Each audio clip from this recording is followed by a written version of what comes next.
Buenos días, ¿qué tal? Esta mañana venimos dar al Riego Esba, en el concello de Tineo, y bueno, una ruta que pudimos hacer lo que buenamente nos permitieron, vamos a decirlo de esa manera.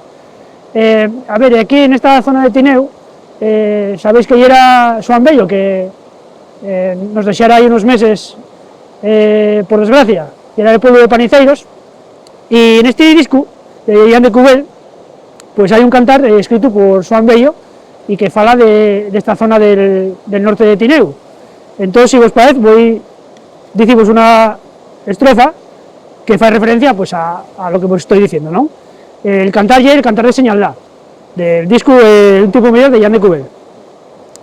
En el alto de la espina conocí un pastor, ahí ya muy bien de años, en el alto de la espina volar quería yo, falóme de la veiga, Oubona y Paniceiros, Caeras y Gusmión.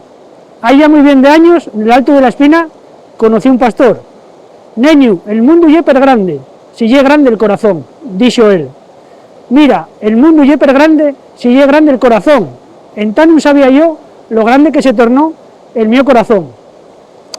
Y miráis lo que escriben los cubelos sobre este cantar. El cantar de Señaldá, escrito por Xoán Bello y adaptado por Lisardo Lombardía, insiste en una idea central de la literatura atlántica, aquella que dice que el mundo ye más fondo que extenso. Rudyard Kipling y la tradición lírica asturiana anden per baixo de estas palabras, que ponen un acento de Señaldá venido de las tierras de Tineo. Y de esta manera hacemos un homenaje a Xoán Bello y a todos los seguidores de las farturas de Tineo, que son muitos, David.